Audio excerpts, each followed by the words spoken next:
Hello दोस्तों, अभी तक हमने पढ़ा परिमेय संख्याओं के लिए संवर्त नियम।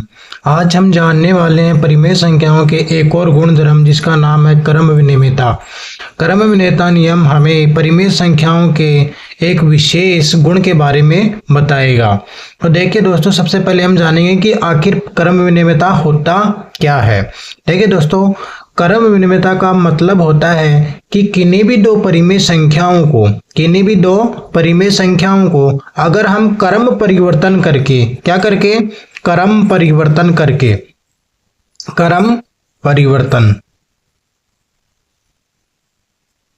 करके अगर उस पर संक्रियाएं लागू करें तो अगर परिणाम हमको वही मिल जाए तो हम क्या बोल देंगे कि परिमेय संख्याएं क्रम विनिमयता का पालन करती हैं।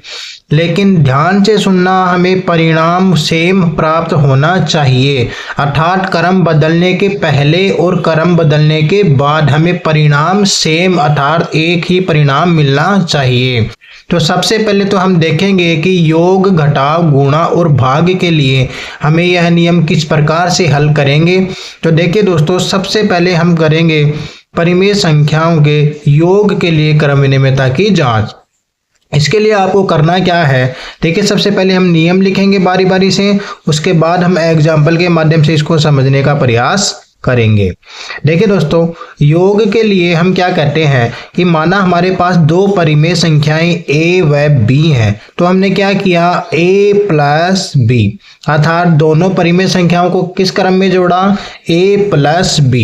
नियम क्या कहता है हमें कि जो हमारे पास परिणाम आएगा a प्लस b से, अगर इनका क्रम बदल दें अर्थात b को पहले और a को बाद में, तो भी हमें क्या मिलना चाहिए, परिणाम वो का वो ही मिलना चाहिए, अर्थात परिणाम सेम मिलना चाहिए। तो जब भी हम देखेंगे कि परिमेय संख्याओं के लिए दो परिमेय संख्याओं को जोड़ेंगे और क्रम बदलने के बाद भी जोड़ेंगे तो हमें परिणाम वही मिलता है। ये हम एक एग्जाम्पल के माध्यम से आपको बताएंगे।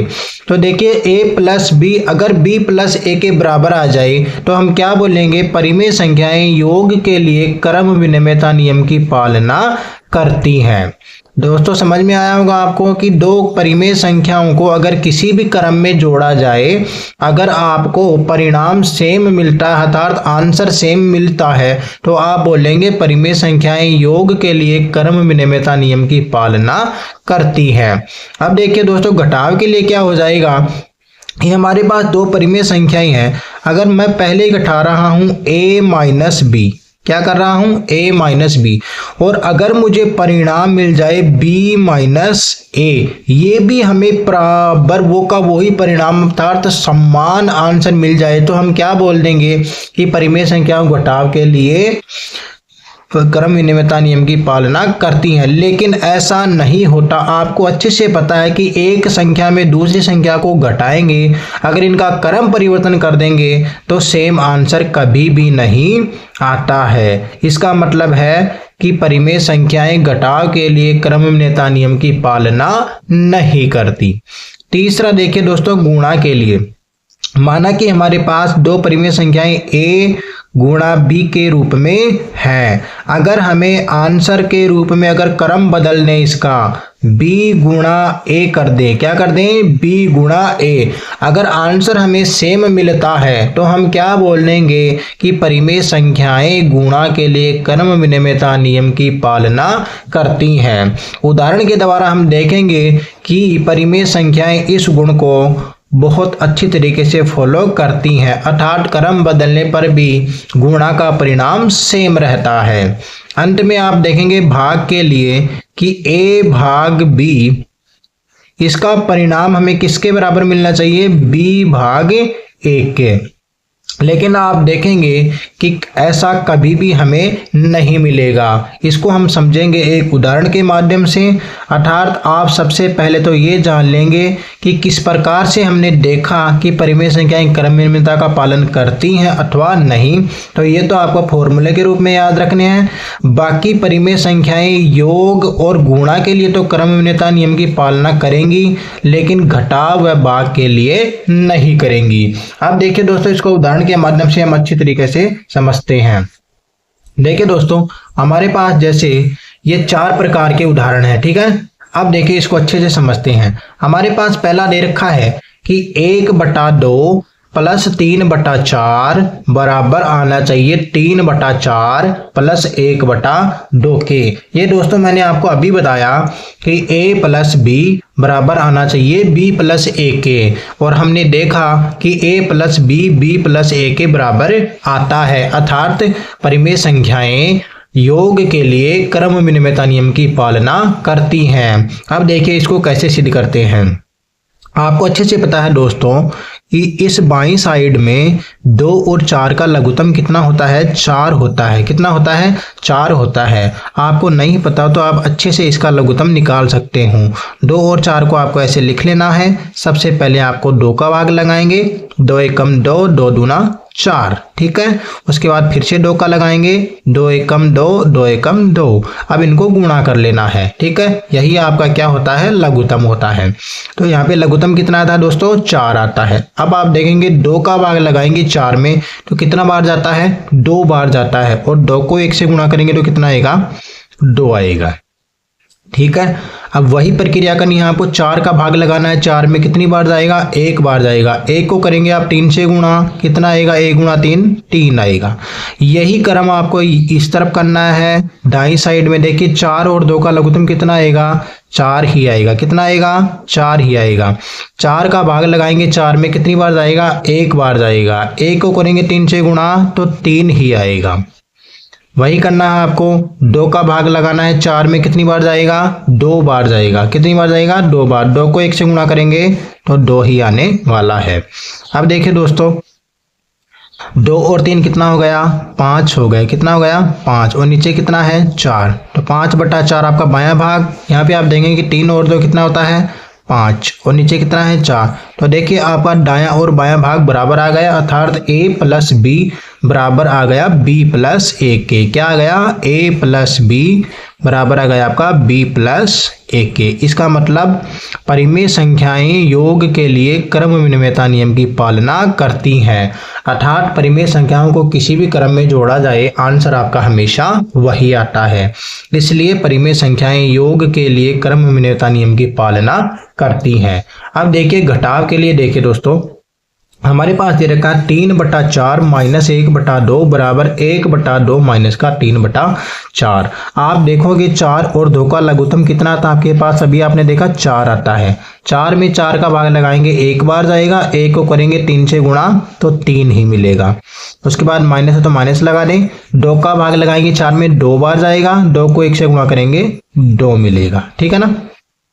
यही आपको इस तरफ करना है। 2 और 4 का लघुत्तम कितना आएगा, 4 आएगा। 2 का भाग लगाएंगे 4 में कितनी बार जाएगा, 2 बार जाएगा। 2 को करेंगे 1 से गुणा तो 2 ही आएगा। 4 का भाग लगाएंगे 4 में 1 बार जाएगा। 1 को करोगे 3 से गुणा 3 आएगा, ठीक है। अब आप देखेंगे दोस्तों यहाँ पे 3 में से 2 निकालोगे तो आपको कितना मिलेगा, 1 मिलेगा, और बट्टे में कितना आपका 4 है। लेकिन आप यहाँ पे क्या देखोगे, आपको छोटी संख्या में से बड़ी संख्या को घटाना है। तो मैंने आपको बता रखा है कि बड़ी संख्या के जो साथ चिन्ह है वो आप यहाँ पे लगा देंगे। तो चिन्ह तो किसका आ गया, माइनस का। अब 3 में से 2 निकाल लोगे कितना आएगा, 1/4। लेकिन आप यहाँ देखेंगे यहाँ पे प्लस का 1/4 है, लेकिन यहाँ पे किसका है, माइनस का 1/4 है। तो ये बराबर नहीं है, अर्थात परिमेय संख्याएं घटाव के लिए क्रम विनिमयता नियम की पालना नहीं कर रही, ठीक है ना दोस्तों। तो देखिए यहाँ पे तो हमारे दोनों भाग बायां और दायां भाग बराबर आए, लेकिन यहाँ पे बायां और दायां भाग बराबर नहीं आया, अतः घटाव के लिए परिमेय संख्याएं क्रम विनिमयता नियम की पालना नहीं कर रही, ठीक है दोस्तों। अब आप देखिए गुणा के लिए देखते हैं। हमारे पास दे रखा है, आप यहाँ इसको लिख भी दें कि a माइनस बी बराबर नहीं है b माइनस a के, ठीक है। इसलिए ये क्रम विनिमयता नियम की पालना नहीं हो रही। अब गुणा के लिए देखिए दोस्तों, आपको दे रखा है 1/2 गुणा 3/4, ठीक है, और बराबर आपको दे रखा है 3/4 गुणा 1/2। आप यहाँ पे देखेंगे कि यहाँ पे आपको गुणा का निशान दे रखा है, आपको अंश को अंश से गुणा करना है। तो 3 को 1 से गुणा करेंगे आपको कितना मिलेगा दोस्तों, 3 मिलेगा। हर को हर से गुणा करना है, 4 दूना 8 मिलेगा। यहाँ पे भी आपको वही करना है। 3 एकम 3, अंश को अंश से किया, हर को हर से करेंगे, 4 दूना 8। देखिए आपका बायां और दायां भाग बराबर आ रहा है, अर्थात a गुणा b बराबर मिल रहा है b गुणा a के। इसका मतलब परिमेय संख्याएं गुणा के लिए क्रम विनिमयता नियम की पालना कर रही हैं। वही हमने देखा था कि a गुणा b अगर b गुणा a के बराबर मिल जाए तो क्रम विनिमयता नियम की पालना होती है। अब अंत में देखिए दोस्तों, भाग के लिए हमारा दे रखा है 1/2 भाग 3/4 बराबर आना चाहिए 3/4 भाग 1/2 के। आपको अच्छे से पता है दोस्तों, 1/2 हमको दे रखा है। हमेशा भाग के चिन्ह को यहाँ पे हटाने के लिए हम क्या कर देंगे, इसको पहले गुणा में बदल देंगे, उसके बाद हर को किस में ले जाएंगे, अंश में, और अंश को किस में ले जाएंगे, हर में, और बीच में किसका निशान लगा देंगे, गुणा का। तो ये देखिए आपको हल करने का प्रोसेस होता है। तो मैंने क्या किया, भाग के चिन्ह को हटाया और यहाँ पे हमारे पास जो अंश था इसको हर बना दिया और जो हर था इसको अंश बना दिया। यही आपको यहाँ पे करना है। 3/4 लिख लेना है। सबसे पहले भाग के निशान को गुणा में बदल देना है। अब क्या करेंगे, हर को अंश में बदल देंगे और अंश को हर में बदल देंगे, अर्थात 2/1। ये आपको यहाँ पे करना है। अब आप देखेंगे कि आपको अंश को अंश से गुणा करना है, तो 4 एकम 4 मिलेगा आपको, और 3 दूना 6, हर को हर से करेंगे। यहाँ पे देखेंगे 3 दूना 6 और 4 एकम 4, ये आपको यहाँ पे मिलने वाला है। आप देखेंगे यहाँ पे कि इसको और छोटा करें तो 2 दूना 4 और 2 तिये 6, ठीक है ना। 2 का भाग दोनों में लगा दिया, 2 दूना 4 और 2 तिये 6, अर्थात 2/3। यहाँ पे आप करेंगे कि 2 का भाग लगाएंगे, 2 तिये 6 और 2 दूना 4। ध्यान से देखेंगे यहाँ पे 2/3 है, यहाँ पे 3/2 है, अर्थात इसका जो हर है यहाँ पे इसका अंश है। ये संख्याएं बराबर नहीं है, अर्थात हमें क्या मिला, a भाग b बराबर नहीं है b भाग a के। ठीक है दोस्तों, अतः परिमेय संख्याएं भाग के लिए क्रम विनिमयता नियम की पालना नहीं कर रही। तो दोस्तों एग्जाम्पल के माध्यम से भी हमने देखा, जो हमने सबसे पहले यहाँ पे लिखा था कि परिमेय संख्याएं केवल योग व गुणा के लिए तो क्या करेंगी, पालना करेंगी, लेकिन घटाव व भाग के लिए नहीं करेंगी। तो ये था दोस्तों हमारी परिमेय संख्याओं के लिए क्रम विनिमयता गुणधर्म। आज का वीडियो आपको कैसा लगा कमेंट करके अवश्य बताएं।